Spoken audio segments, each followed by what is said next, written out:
All right, starting off hot on Startup Report. I'm here with Eniko Olah from Sands Market. Hi. Welcome. Thank you. First of all, congratulations. You are here because you won the pitch event or placed in the pitch event at Startup Week. Yeah, So, how was Startup Week for you? it was really fun. It was exciting. It was my first year going. I just recently moved down to the St. Pete area, so I wasn't as familiar with it. But as soon as I heard about it, I was like, I want to be there. I want to pitch. So I wrote to the organizers via social media and said I'd like to pitch, and they said yes. And I was like, great. So I went down and got a little booth set up and pitched, and people seemed really excited about my idea and the concept and the business that we're doing. So it was just great to give that feedback.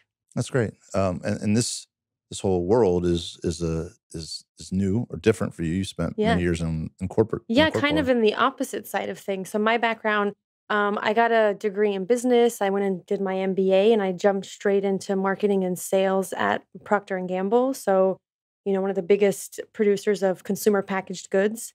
And then after that, I worked at Kimberly Clark for a while too. So 12 years in brand management. And I really liked it, but there was something that was missing. And I just always felt this need or desire to do something around sustainability. And I couldn't find that within that space. It was kind of the opposite, where there was just so much waste Yeah. in the manufacturing and the, shipping of a lot of these products that I just wanted to do something about it. And I couldn't change it from the inside. So I decided to leave and do it on my own. So it's fair to say then your firsthand experience with packaging in general and just it being shipped back and forth across the world and packaging on top of packaging, Yeah. that really opened your eyes to how big of a Yeah. problem it When you was. see it from the inside, I think a lot of people don't realize how much waste there is even produced upstream. So there's a lot of waste when we buy things in the store and then we take it home and we have to do something with Right. it.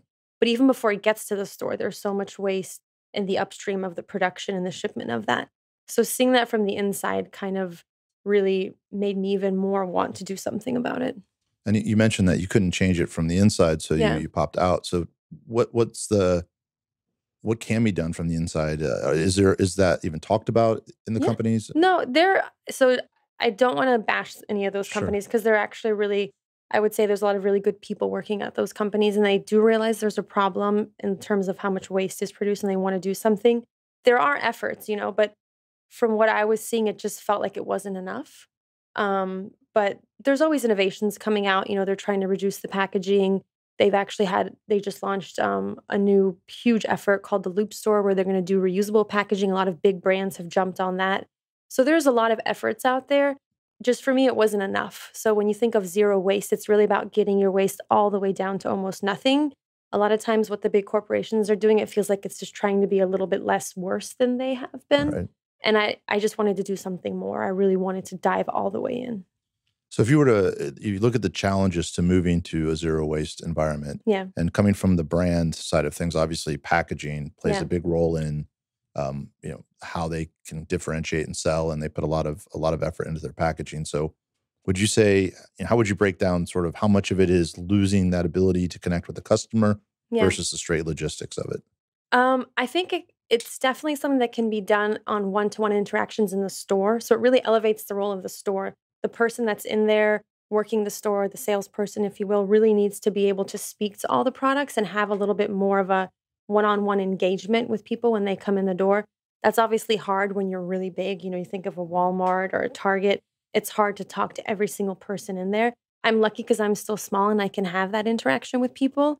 So there's still plenty of ways to get the message across about what these products are, how they're made, how you use them.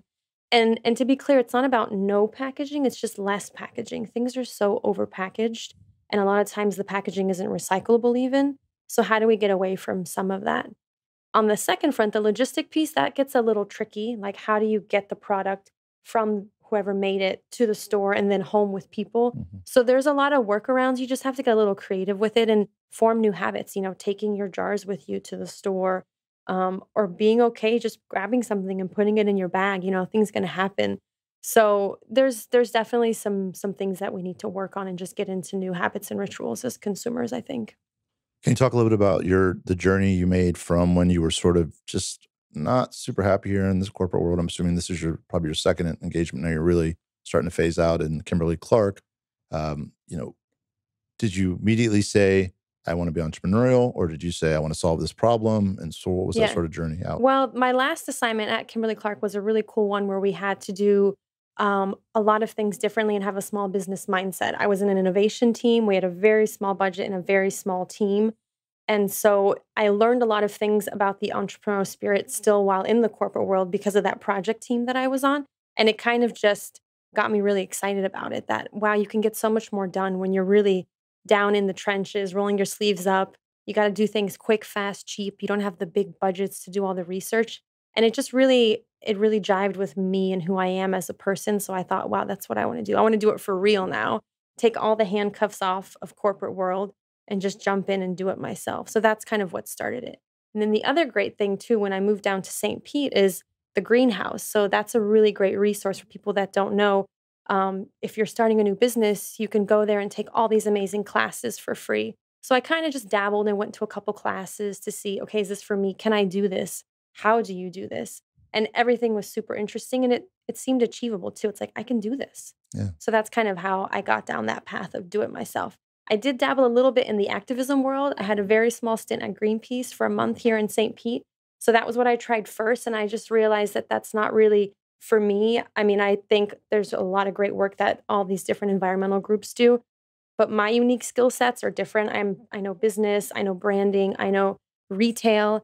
And so I really wanted to use those skills. And instead of just standing on the street corner and, talking to people, I wanted to bring it into a space where I could reach more people and also potentially, make a living that would be more sustainable for me and my family.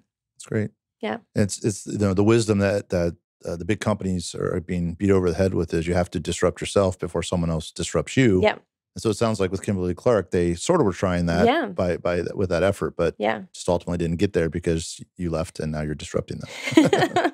Kind of. Yeah, I'll take that. Yes. So Greenpeace, let's walk out of Greenpeace then. Yeah. Not satisfying the entrepreneurials. You see a lot of business opportunity left on the table with how you want to express this activism. Then how did Sans Market come next? Well, a lot of times, for any new business, it's out of a personal need. So I had started really getting into sustainability a couple years ago and just wanted myself and my family to just live a more eco-conscious life. And I realized how hard it was. It was so hard. I was driving all around town to try and get bulk here and unpackage there and all these different things. And it was super frustrating because it wasn't easy. It definitely wasn't cheap. And it just took a lot of my time, a lot of energy.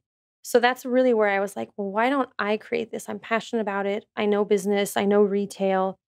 And that's really where it was born from. So it just kind of evolved from there. And I wanted to start small because I didn't know if it was really going to pan out. Like, do people really care about this? So really, it was just me and a booth and a couple of products at festivals and markets. But people really were excited about it. So I just kept rolling with it. And that's kind of led me down as far as I've come on this journey. And are you still enjoying that? I mean, coming Yeah. from your world, obviously, a lot of people who live the marketplace lifestyle, it's setting up and tearing down and the Mm. weekends, and are you still okay with that, or is that? Yeah. I mean, I'm sure it'll take a wear eventually, but it is fun. It's also very humbling when you really have to do all this stuff yourself. From the corporate side of things, when you have an admin and you have all these teams working for you, you don't really have to do a lot of stuff. It's a lot of just brain power. Right. Here now, I have to figure out how to do so many new skills that I never had to do before. So it's kind of humbling, but it is kind of fun. I mean, you talk to people, you meet people. We were at Reggae Rise Up last weekend, and I can't say that it was all work. We had fun. We interacted with people. So I'm definitely enjoying that part of it, but we'll see. I mean, maybe after a couple more of these, I'm like, oh gosh, I can't do another festival, another market. And I do have a husband and 3 kids, so I can't be gone Right. every evening and every weekend. It's not sustainable for my lifestyle either. So there's definitely a balance there. Yeah.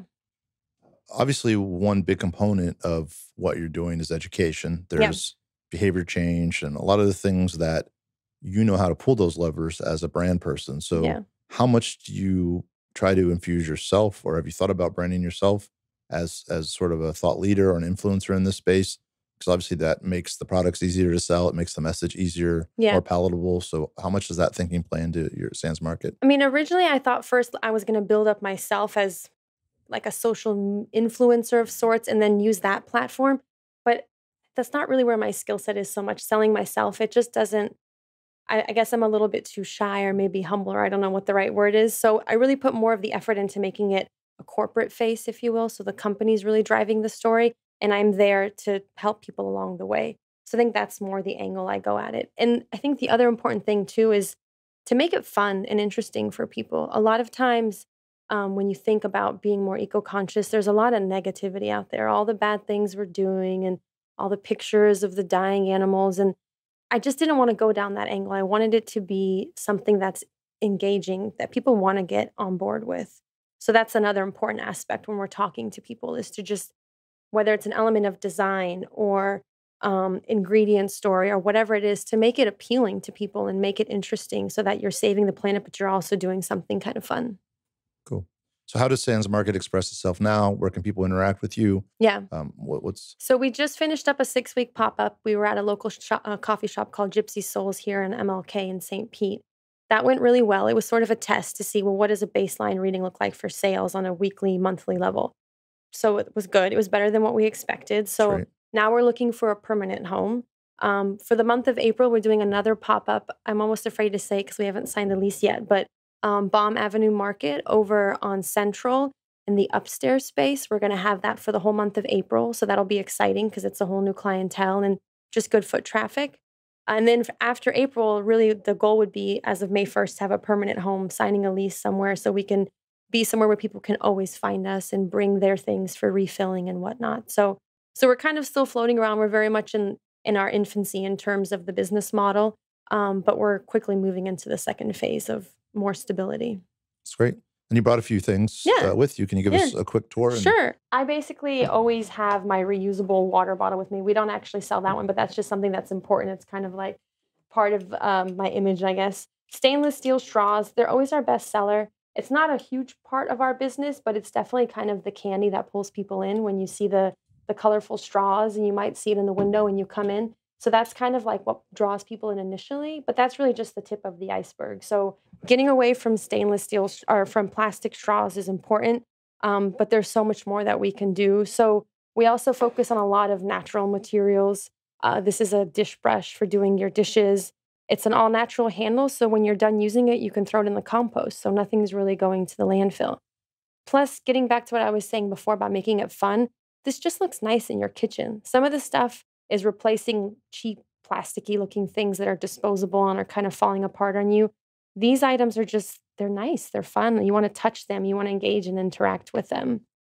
We also make our own utensil wraps. There's bamboo utensils in here that you can use on the go so that when you're out and about eating, you don't take the plastic cutlery and then throw it in the trash where it'll sit in a landfill for 200 years. But this you can reuse. And again, it's fun. You know, there's an element of design to it. So that's just a couple of the things that we sell. We have about 30 different products right now that we're selling. So it's still pretty small, I'd say, but it really spans a lot of different categories. I didn't bring anything, but we do sell a lot of like health and beauty things as well as household cleaning items, because that's another big area where not only a lot of waste in packaging, but a lot of toxins are involved. So we're trying to get people back to more natural lifestyles. I guess, is it counter selling online means shipping, right? Yeah. So So I was on the fence for a while about e-commerce because shipping things across the country in boxes. And so we're just now launching an e-commerce platform because I've put it off for so long. mhm. But I don't want it to be a core of my business. I want it to be there because some people just simply can't get down and see us in person. But I don't want to push it hard and make it 70% of my business. I want it to be an auxiliary thing. And I also would rather really focus on the Southeast with the e-commerce business. There are other great zero waste stores spread across the US. And if someone really wants to find something, I'm more than happy to recommend places in New York and Colorado and California. But I really want to focus on establishing a tribe and having a loyal user group here in the Southeast, in Florida, in St. Pete, and connecting with those people really firsthand. That's really the main goal. And following that thread, really, obviously with startup report and what we're doing, there's a lot of investment going around and scaling and Yeah, growing, but yeah. really your model is local, and so you Yes and no, I'd say. So the other part of our business that's important is we do source from local small businesses. So some of the products we don't make them ourselves, we source them. So my big question in my head is how do you scale local? mhm, So it's not impossible. It can be done. Imagine taking this same model and transplanting it to the North or the West Coast, but then finding the local businesses there that you tap into. So some things truly are scale and some are staying more local, but the business model in essence is the same. So I'd love to have, a chain of stores across the US, but still try and find that way to keep it local and stay in touch with the local communities. Wonderful. Well, it's a cool project. Thank you. Congrats again on Thank you. just rolling into town and dominating everybody at Startup Week. Thank you. They're like, "Who are you? Yeah. What is this?"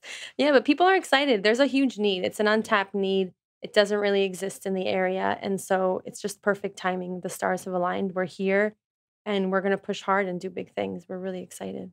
And what's the website? It's www.sands.market. It's launching in 2 weeks, so depending on when this airs, end of March, early April, it'll be up. Wonderful. Thank you for your time. Thank you.